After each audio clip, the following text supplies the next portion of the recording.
Welcome to the all-new Ford Bronco Raptor. I'm very excited for this one, guys. This thing is absolutely mind-boggling. It really is. And this is a brutal, honest review.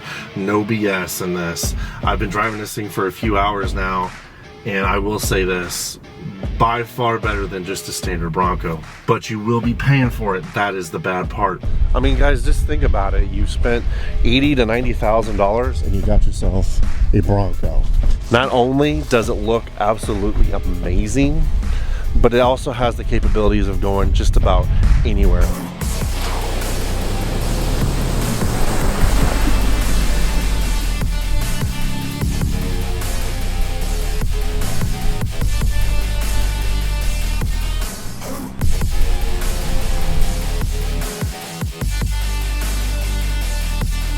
Yes, the other ones can do the same thing where they can go just about anywhere, but this right here, the Raptor, just look at it. Look at the front end here. How wide is it? Take the standard Bronco, widen it out about 4.5 to 5 inches depending on the model, and you have yourself a Bronco Raptor.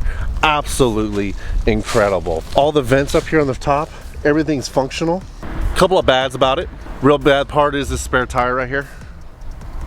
Spare tire is a f***ing joke. And it's not even the fact that it's too big. The fact is the back window. You can't see shit out the back window, so there's no point of even looking behind you. You can't see anything. Look at that. Just straight up brake light and spare tire. Another bad part about the whole thing, it is really wide. So if you ever had to park it in your garage and you had to squeeze it into something, you're gonna hit something. I mean, it's understated how wide this thing is. The roof, the cool part is here, the roof, each of these panels right here can come off. So the whole entire back is one panel. The driver's side is one panel. This is a panel. And the passenger side is a panel. And to take them out, you just flip these switches. Ooh. Flip those switches. Take that. I think there's one more in here. Boom. And then voila, it's out. And you have yourself a convertible Bronco. And that's awesome. There's no electronics with it. You just take it out, put it in the back if you direly want to, or before you even go on your off-roading trip, take the doors off, take the top off, put it all away, and you have yourself a convertible badass vehicle. The interior, all the buttons, everything is rubber. These things are rubber. Everything's rubberized. So you can rinse out the interior of the car without having to worry about anything. There is drainage on the bottom of these. These do not have carpets. There is no carpets on these. There's actually a drainage hole right here. Look at that. It's incredible what this truck is all about. It's super easy. Like, I'm just blown away. I had some people in the back seat. My editor Trevor was in the back seat, and anybody's in the back seat, if you don't have the windows or the doors off or the roof off, if it's warm in there, it's going to be pretty warm for them for a while. The back seat department, and nothing has changed when it comes down the room from driver position to the back seat. If you're a big bloke like me or tall, people in the back seat have no chance. Maybe on the passenger side they can scoot up the seat, but not on the driver's side. Another bad part is that side passenger mirror when you're driving. If you're in a certain seating position, I can easily see that being blocked. See that? Where my seating position is good, but if you were leaning forward for whatever reason and you had a forward seating position, you couldn't see out that mirror.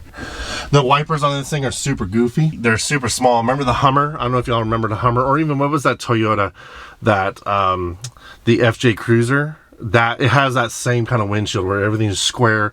There's only 2 wipers on this instead of 3 or 4 that the FJ Cruiser had. The switches up here are pretty badass. I mean, I don't know what you would want to use those switches for, but they're there for you. The screen on the interior here is very easy to use. Super duper. I mean, it's very responsive. It's got a bunch of intel right here, so you can listen to music while also knowing your pitch and roll, and a few other options over here where you can know your trips. Where trips are is pretty cool because it'll tell you how far you've gone, how many miles you've gone, phone, navigation, sound, audio. It's almost endless. You have your options up here, where this one is, it will release the sway bars, lock the front, lock the rear, lock one wheel so you can do a hard toward U-turn, and then the traction control light. Up here, honestly, we have the exhaust note, the suspension. We have R, which R, when you push R on here, it is your mode. So it's something that you have created. Then you have steering wheel controls. It's extremely user-friendly. Only a few buttons down here that are a pain to get to, and you're having to look and see which ones they are, but they still do have knobs. They have knobs to turn the air up and down. They have this lever right here for the fan. That's really all you need. I'm in love with this thing. I have no real problems with it. They really tightened it up compared to the other one that we drove. I hate to say it, but they messed it up on the standard Bronco. You're either gonna get one and get one of these. But I understand money's tight. Money's tight these days, man. It's not easy just to say go and get one, an $80,000 truck, if not more, because the dealer markup. That's upsetting because it's a hell of a vehicle. You think? I mean, look at these tires. Look at these, 37-inch tires. That is insane. 37-inch tires. 12 inches of ground clearance on the bottom, if not more in certain areas. I'm blown away, and they really are happy about the fact that this thing is a Raptor, because the Raptor symbols are everywhere, even on the rear diff. Look at this. On the rear diff, there's an R right there saying Raptor. Raptor here. We understand. Calm the fuck down. It's a Raptor. A Raptor on the steering wheel. And the beautiful part about this is look at that color.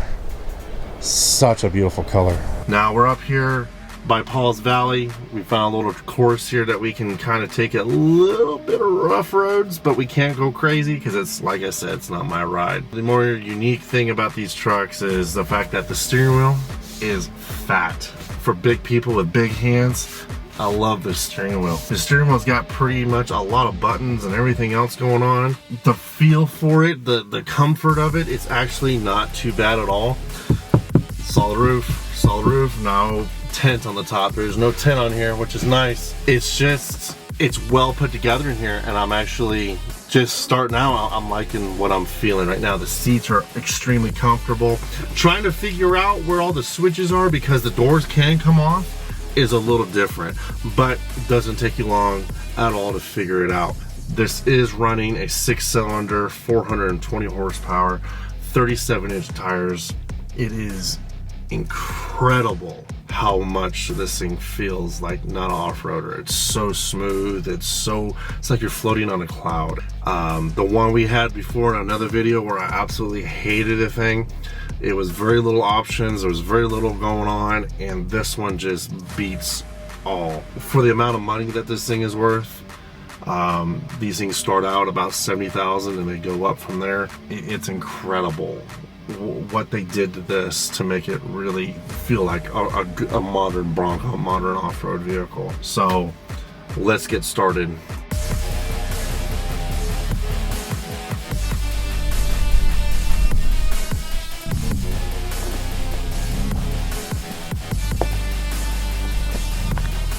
Realistically, actually pretty comfortable. The cool part is the GPS on here will give you like a breadcrumb trail that you can follow, like Hansel and Gretel, all the way back to where you began and where you started. Shows you right here on the map. The 12 plus inches of ground clearance really does help out on one of these off-roads. So if you ever live down a really shitty road, this is the truck for you right here. There we go. And I'm actually only in 2-wheel drive doing this. Don't even need a 4-wheel drive. This thing is so well mannered. Cool part is I can actually set my suspension setup. I can do either sport, off-road, or normal. I think we'll put this thing on off-road. We'll put the exhaust on sport. Actually, let's make Baja mode. And as it pops up, it says please only use for off-road use only. No problems. Even if I wasn't off-road, I'd still use it. Steering wheel can either be normal, comfort, or sport. We're just gonna put that sport to give me a, actually, you know, let's make it a comfort. So you got cameras everywhere, 360-degree cameras. We're actually gonna try to miss that bunch to the left right here. Missing all of it. Don't even know you're off-roading in this thing. Honestly, couldn't even tell. Overall, this is a really, really, really good truck. But how does it do for just going on a normal road? Let's find out. The Ford Bronco Raptor. What I'm more impressed about than anything with this truck is the fact that it can handle anything that you throw at it. It handled that place back there, which if y'all don't know where that's at, we'll put the link in the description back down below where you guys can go and take your own off-roader and check it out. and get a feel for what your off-roader can do. Getting back to the Raptor Bronco, this is worth the money. I really hate to say this, and I try to be as sensible as I can with certain things, but this is so worth the money. Just taking it on back of Oklahoma roads right here, it does respond to the road just the way you expect. It doesn't float over it. It's pretty rough for just a normal road. Of course, Oklahoma roads, especially their back roads, are one of a kind, honestly. But this is good for everything you throw at it. May not be the greatest gas mileage, I will say that. We were driving around on the highway, and we were only getting about 15 if we were lucky. But you didn't get this for gas mileage. You got this for fun. Now, I didn't want to say this out loud, but there is a problem with this truck. It's I don't want to break this thing down that hard, but there's one problem with it. It is extraordinarily loud on the highway. And I'm not even talking about the tires. I'm talking about wind noise. All these panels that can come off and everything, wind has discovered a path inside of it. You don't hear it until you get about above 45 miles an hour, and you can hear the wind noise, and it is pretty annoying. Let's bring out the decibel-o-meter and find out how noisy it really is in here. I'm doing 80 miles an hour. I've got 72.4 for consistent, high of 84.9. Now, that's just a normal conversation, it looks like. Maybe I'm just over-exaggerating. Just a little noisy to me, though. But here's the brutal honesty with it. It's a waste of money if you're not going to use it for what it's intended for. If you're going to take this and go to Walmart, go to the supermarket, go to Target, go to the market and come back home, and there's no true obstacles for this thing to go on, it is a waste. It really is a waste of time. It's a waste of money. You could have found something way better and probably cheaper at the end of the day. Once again, I thank everybody for watching this channel.